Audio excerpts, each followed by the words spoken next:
Ayan po mga kabida, isang magandang oras po sa lahat at welcome po sa aking channel. Naku po, sinupalpal po ngayon ni Supreme Court Associate Justice Marvic Leonin po mga kabida.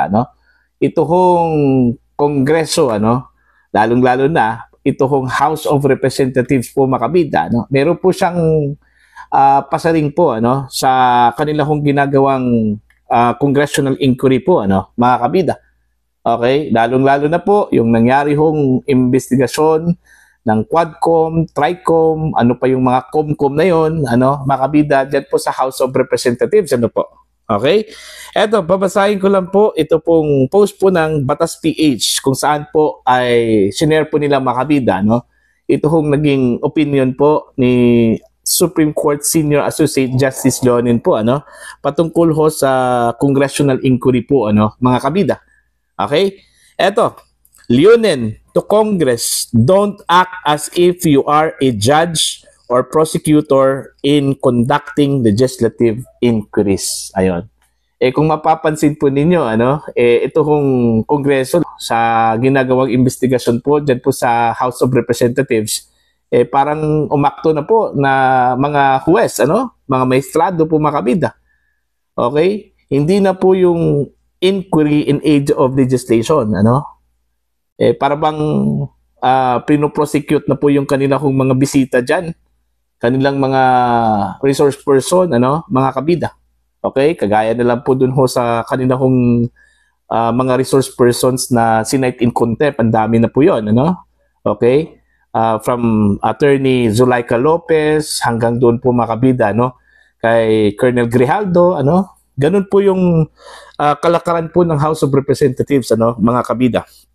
Ito, babasahin ko lang po. Ito pong article po ng Batas PH, kung saan po mga kabida ay inuugnay po nila ito hong sinabi po ni Justice Leonin, Senior Associate Justice Marvic Leonin has reminded the Senate and the House of Representatives not to act as a court and prosecutor in conducting inquiries in aid of legislation, emphasizing that the Congress has no power to determine the guilt of the resource persons being invited in the congressional investigation. In this separate concurring opinion to the recent Supreme Court in-bank ruling that dismissed the petition by the pro-Duterte bloggers against the House of Representatives Tri-Committee, Leonin emphasized that Congress is neither a law enforcement nor a trial agency, and its congressional investigation should be related to and in furtherance of a legislative task of Congress, which is to enact a law.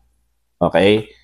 Parati po nating narinig mula sa kanila, ito kong mga mababatas po natin, kung magkukonduct po sila ng congressional inquiry mga kabida, in aid of legislation.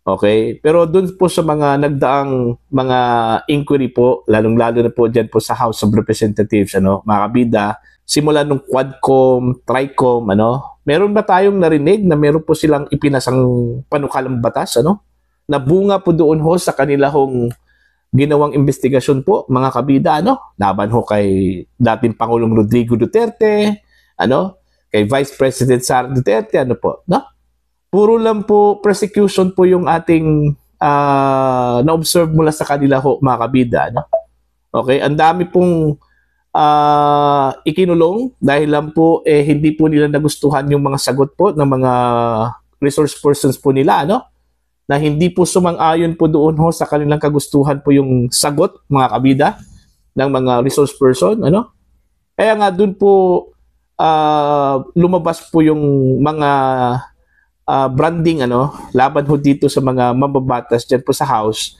na umabuso daw sa kanilang kapangyarihan po, mga kabida, Dahil po, panay citing in contempt, doon po sa kanila pong mga resource person, Okay? Ilang mga personalidad na ba na kanilang inimbita po ang sinight in contempt po nila, Okay? Una po, ito hong si Zulaika Lopez, ang Chief of Staff po, mga kabida, ni Vice President Sara Duterte, Pangalawa po, ito hong si Colonel Hector Grijaldo, ano, ilang buwan po yung nakulong. Okay? Diyan po sa House of Representatives, and then napunta po doon ho sa City Jail. And then pangatlo po mga kabida, yung dati hong PDEA director, ano, na si Director Wilkins Villanueva. Okay? Nakulong din yon.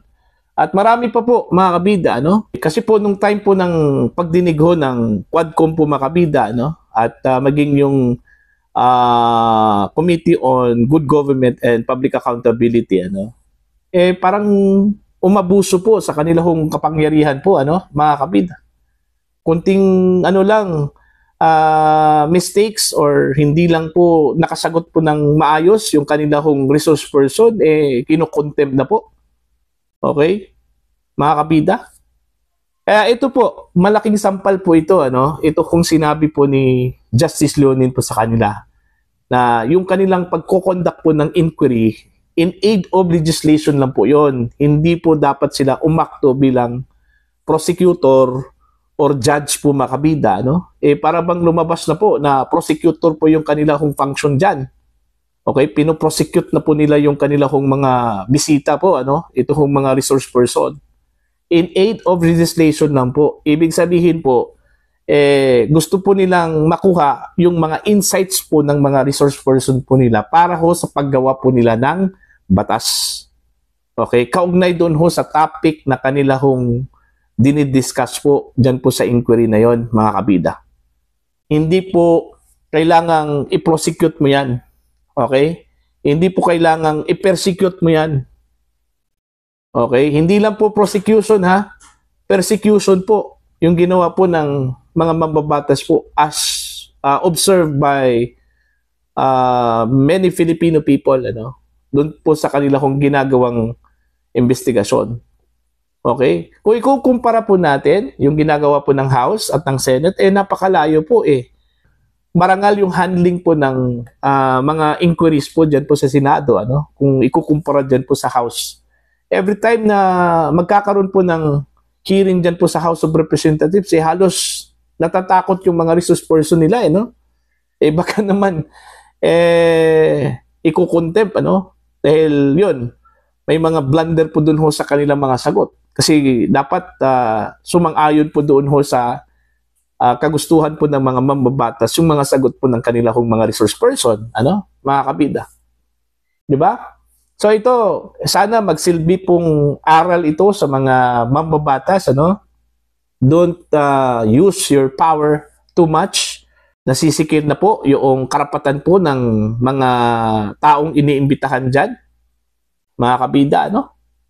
Okay? Hindi porke mga kongresista sila, they have the power to conduct investigation or congressional inquiry, nagmamalabis na po. Hindi po ganyan, mga kabida, no? Okay, hindi po ganyan. Alright? So, ito, again, napakalaking sampal ito, ano, sa mga mambabatas. Kinukorek po ng isang Senior Associate Justice po, mga kabida, ng Korte Suprema, yung kanilang asal dyan, ano? At nilinaw po na yung pagko-conduct po nila ng inquiry dyan po sa House of Representatives o di kaya sa Senado, actually, yung opinion po ni Justice Leonin po, hindi lang po specific sa House of Representatives, ano, mga kabida, para po ito sa Kongreso po, ano, mga kabida, as a whole. Okay, pero ang medyo napapansin po dito, ito kong House of Representatives, ano, dahil ho sa kanilang style ho sa pag-iimbestiga po, mga kabida, na parang sila na po yung prosecutor at the same time sila na po yung judge. Alright? Hindi po ganun Ito, obserbasyon po ito, ano, ng tao po, ano. Hindi po dapat ikagalit po ito ng mga mambabatas, ano, kasi observation po ito ng tao po. Okay? Kasama na po ako doon po, ano, mga kabida. Okay? So, sana wala na pong ganun sa mga darating pong mga inquiries dyan po sa House of Representatives o di kaya sa Senado, ano? Respetuhin dapat sana ng mga mambabatas yung karapatan po ng mga resource persons po nila, ano. Otherwise, kung ganyan po yung kanilang asal po mga kabida, wala na pong magpupunta dyan, ano, na potential resource person, ano. Kasi po natatakot baka iko-contempt po, ano, mga kabida, sikilin yung kanila kung karapatan, ano po. Okay? Para po sa inyo, ano po ang inyong opinion at pananaw po dito? Please comment down. Sa mga hindi pa po subscriber sa aking channel, please subscribe. Just click the subscribe button, click the notification bell, click all para updated po kayong mga kabida sa aking mga uploads. Maraming salamat po sa inyong lahat.